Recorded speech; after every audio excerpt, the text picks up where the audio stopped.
Waalaikumsalam warahmatullahi wabarakatuh. Oke, alhamdulillah wassalamualaikum warahmatullahi wabarakatuh. Mudah-mudahan hari ini kita sehat. Ya, hari ini kita membahas terkait dengan pemilihan sumber pembiayaan dari perencanaan pajak. Ya, materi ini merupakan materi bab keempat dari 13 materi yang harusnya kita bahas dari perencanaan pajak. Nah, sebenarnya perencanaan pajak ini orientasinya kepada bagaimana kita mematuhi peraturan pajak, tapi kita mencari strategi bagaimana pajak tadi bisa menguntungkan pihak perusahaan. Misalnya titik tolak cara berpikir perencanaan pajak ini. Bukan kita mensiasati peraturan, tapi kita melihat peraturan yang bisa menguntungkan perusahaan. Nah, ada beberapa alasan terkait dengan bagaimana kita merencanakan pajak dari pengelolaan perusahaan yang kita lakukan. Pertama, usahakan terjadinya pertumbuhan laba. Dengan terjadinya pertumbuhan laba, maka serta-merta seharusnya perusahaan akan memperoleh pendapatan lebih tinggi. Secara analogi, pertumbuhan laba ini sebenarnya akan merugikan pihak perusahaan karena dengan tumbuhnya laba, maka pajak akan semakin besar. Tapi pertumbuhan laba bisa disiasati dengan kita mengalihkan pertumbuhan laba tadi ke pembiayaan pembelian aset tetap. Dengan pembelian aset tetap, maka perusahaan akan melakukan pengeluaran kepada pengembangan perusahaan. Karena aset tetap adalah modal kerja. Nah, dengan memiliki modal kerja, maka perusahaan serta-merta dia akan terus berkembang. Maka ketika dia berkembang, misalnya laba juga akan terus berkembang. Analoginya sama terkait dengan perkembangan laba. Maka dengan perkembangan laba kita harapkan terjadi perkembangan perusahaan, bukan perkembangan laba menjadikan pajaknya semakin tinggi. Karena solusinya adalah dengan kita membeli aset, maka kita menciptakan pengeluaran. Oke. Nah, yang kedua adalah pajak atas keuntungan. Pajak atas keuntungan ini kita bisa siasati dengan cara menurunkan si pendapatan tadi, sehingga si pendapatan tadi menjadi pajaknya lebih kecil. Tetap saja proporsional pajak 5, 10, 15, 25% proporsional tax. Tapi ketika pendapatan kita semakin rendah, beban kita semakin tinggi, maka pajak kita akan semakin rendah. Ini strategi keduanya. Nah, alasan ketiganya adalah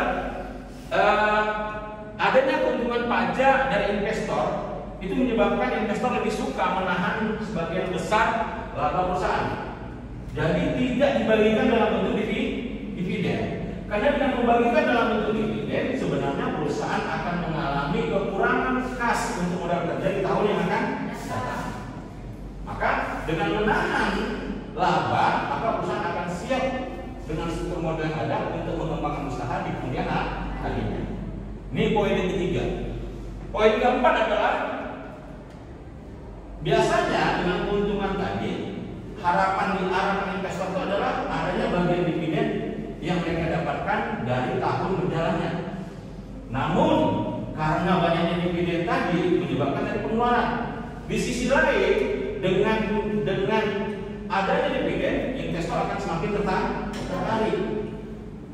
Tidak hanya kepada dividennya sendiri, laba ditahan juga akan mengakhirkan pertumbuhan si perusahaan. Di sisi lain, dengan pertumbuhan perusahaan, investor akan semakin tertarik juga. Jadi dua sisi ini menjadi pilihan utama di mana pada saat kita dividen, investor tertarik untuk menanamkan dananya, sehingga modal masuk dari investor akan semakin besar. Di sisi kedua, pembentukan laba, walaupun labanya laba ditahan tidak dibagikan kepada pemegang saham, itu juga akan memperbesar kemungkinan perusahaan akan bertumbuh berkembang dengan memiliki struktur modal dalam bentuk uang tunai yang besar, sehingga mereka kemungkinan untuk membesarkan perusahaan akan semakin baik. Untuk sampai sini ada pertanyaan kira-kira? Pak, apabila suatu perusahaan yang sudah berkembang, kemudian pajaknya tinggi, kedepannya suatu saat perusahaan itu jatuh, gimana kebacaannya?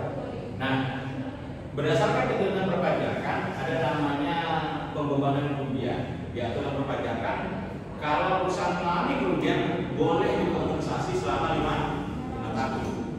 Jadi kalau perusahaan mengalami kerugian tahun ini tidak membayar pajak, selama masih ada kerugian yang untuk 5 tahun akan datang boleh dikompensasi.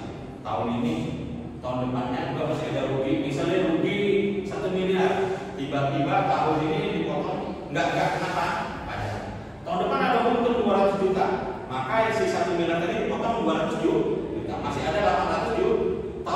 Tahun ketiga dia untung 500. Ternyata masih ada kerugiannya sebesar 800, masih boleh dipotong sebesar 500. Otomatis masih ada kerugiannya sebesar 300. Tahun keempat dia masih untung 200 juta, boleh dipotong. Tahun kelima ada untung dia sebesar misalnya 1 miliar, tapi hanya boleh dipotong tinggal 100. Karena pas tahun kelima habislah si rugi 1 miliar tadi, hanya itu yang boleh dikompensasi. Pertanyaannya adalah begini, tiba-tiba dia tahun ketiga rugi lagi. Rugi yang tahun kelima ini hanya boleh diteruskan dari sejak rugi tahun ketiga ini hanya boleh dimulai sejak tahun ketiganya tadi. Misalnya rugi tahun pertama tadi itu rugi pertama tadi 2000.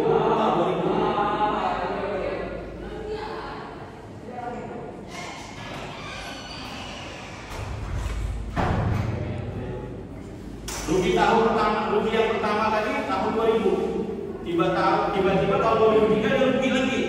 Nah, hitungan tahun 2000 5 tahun ke depan, hitungan ternyata misalnya di tahun 2003 dia rugi, dimulai tahun pertama masih 2003 ya di 2003 nya. Nah, ini boleh dihitung sampai 5 tahun akan datang. Misalnya 2003 5 tahun berarti 2008 untuk bisa dikompensasi kerugian 2003. Nah, ini dia. Karena ada peraturan pemerintah yang membolehkan kompensasi kerugian selama 5 tahun. Ada yang lain lagi? Ada yang lain kira-kira terkait dengan pajak? Nah, tapi kalau ada kelebihan kita membayar pajak, pemerintah membuat kebijakan restitusi pajak. Restitusi ini biasanya tidak dalam bentuk uang tunai, tapi dalam bentuk pada saat kita berlaba tahun akan datang dan pajak kita besar, maka si kelebihan bayar pajak tahun yang lalu dipotong untuk tahun yang berjalannya, sehingga pajak yang dibayarkan misalnya tahun lalu kita kelebihan bayar pajak 100, tahun ini pajak kita seharusnya 200. Nah, si 100 tahun lalu itu dikurangi lah untuk menjadi pengurang beban pajak yang harus disetorkan ke kas negara di tahun berjalan, sehingga setelah pajak utang pajak kita tinggal 100 untuk yang sifatnya restitusi. Ada kira-kira pertanyaan lain terkait dengan perencanaan pajak ini? Nah, kalau tidak kita tambah lagi.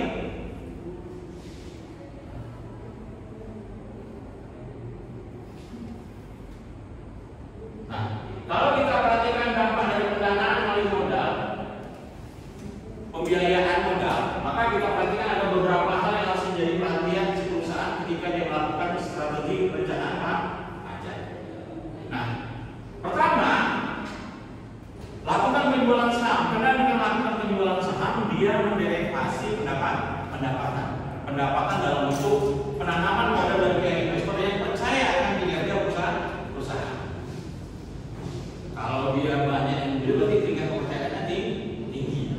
Karena investor tertarik. Biasanya itu tadi faktornya itu adalah dividen yang selalu dibayarkan tetap atau cenderung meningkat, atau yang kedua perusahaan menahan laba tapi nampak oleh investor perusahaan itu terus berkembang. Nah, biasanya itu muncul. Nah, tetapi biasanya dengan menerima dividen itu kan otomatis keluar laba di tangan kita menurun. Karena laba tidak ada perusahaan tapi laba diberikan dalam bentuk dividen kepada pemegang saham. Nah, ini biasanya hati-hati itu ya di sini posisi ini.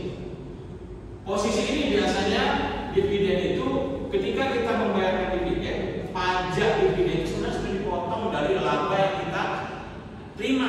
Karena rumusnya itu kan pendapatan dikurangi dengan beban menjadi laba kotor.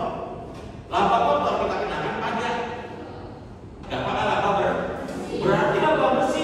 yang akan dibagikan kepada pemegang saham dalam bentuk dividen atau dibagikan perusahaan dalam bentuk modal kerja yang akan datang sudah kenapa? Pajak. Kalau sudah kena pajak, seharusnya dividen tadi yang diterima oleh si pemegang saham tidak dikenakan lagi pajak. Kalau tetap kita bayar, berarti dia menjadi pajak kan? Pajak ganda. Satu, perusahaan sudah dikenakan pajak karena sudah kekenaan laba. Di sisi lain, penerima dividen dikenakan pajak juga. Padahal itu merupakan laba yang dikenakan dari perusahaan. Jadi double. Kalau double, berarti kita terjadi sebenarnya kelebihan bayar pajak untuk PPh perseorangannya dan PPh badannya. Oke? Nah, hati-hati di sini. Nah, mungkin ada pertanyaan sebelum kita tutup kelas ini? Ya, silakan. Tadi kan apabila yang ditanyakan tadi kan kalau misalnya itu perusahaannya mengalami kerugian bagaimana cara membayar pajak. Tapi kalau misalnya perusahaan tersebut mengalami kebangkrutan itu Nah, ada sebenarnya berdasarkan undang-undang kepailitan kita Indonesia ada 3 hal yang harus dilakukan terkait dengan kepailitan atau bangkrut. Nah, untuk itu maka berdasarkan peraturan ini kita tidak terkait dengan pajaknya dulu, kita bahas kepailitannya. Berdasarkan undang-undang kepailitan, saat perusahaan mengalami kebangkrutan maka selesaikan dulu hutang piutang karena hutang piutang terkait dengan pihak ketiga, terutama adalah hutang. Hutang adalah bentuk, kalau kita terus lunasi bentuk kepercayaan pihak ketiga kepada kita, di mana pada saat kita misalnya sudah ada rezeki atau modal, kita bisa bangun lagi karena kepercayaan pihak ketiga tetap kepada kita, karena kita jaga dengan membayar hutang. Nah, berdasarkan undang-undang kepailitan, pertama harus dilakukan adalah bayar hutang kepada pihak ketiga. Yang kedua, berdasarkan undang-undang kepailitan tadi harus dibayarkan hutang-hutang kepada negara. Pajak, mungkin hutang pada pihak bangkrut. Nah, yang ketiga berdasarkan undang-undang ini adalah dibayarkan setelah dibayar kepada pihak ketiga dan negara, masih ada sisa aset dari kebangkrutan tadi, misalnya dijual, ada sisanya, baru dibayarkan kepada pemegang saham. Karena pemegang saham adalah orang yang bertanggung jawab terhadap perusahaan. Kalau memang terjadi kebangkrutan, dia bagian seharusnya ikut menanggung beban. Karena ketika dapat untung dia dapat, maka ketika rugi dia seharusnya menanggung. Nah, ini biasanya urutan-urutan ketika kita harus terjadi kebangkrutan, maka ketiga hal ini harus kita lakukan. Tapi dengan catatan nilai aset yang ada pada perusahaan bisa kita jual untuk bisa menutupi beban-beban kita atau hutang-hutang kita kepada pihak-pihak yang tidak tadi. Kalau ini bisa terjadi, maka biasanya yang namanya kebangkrutan itu kerugian. Kalau kerugian berarti dia tidak mendapatkan laba. Berarti dia tidak dikenakan pajaknya di sana. Dan dia malah kebangkrutan. Kecuali dia punya hutang pajak di masa lalu, maka harus dibayar. Itu berarti hutang pajak kepada negara. Kalau di masa lalunya, sebelum dia mengalami kebangkrutan, mengunggah pajak 5 tahun lalu, dan kebangkrutannya baru sekarang, tapi tetap dia harus bayar. Tapi setelah dijual aset untuk menutupi seluruh hutang. Ada yang lain kira-kira? Enggak ada? Saya rasa demikian pertemuan kita hari ini, mudah-mudahan bermanfaat. Ini merupakan bagian bagaimana kita melihat sisi pembiayaan dalam melihat atau melakukan strategi perpajakan. Terima kasih atas perhatian Anda. Jangan lupa belajar. Materi ini tidak cukup dari saya saja. Seharusnya Anda juga ikut mengejar bagaimana materi supaya paham, sehingga pemahaman Anda menjadi lebih penuh. Mana yang kurang nanti paham saat mempelajari materi-materi yang saya ajarkan atau yang materi yang saya kirimkan, boleh tanyakan kembali di pertemuan yang akan datang. Terima kasih. Bila itu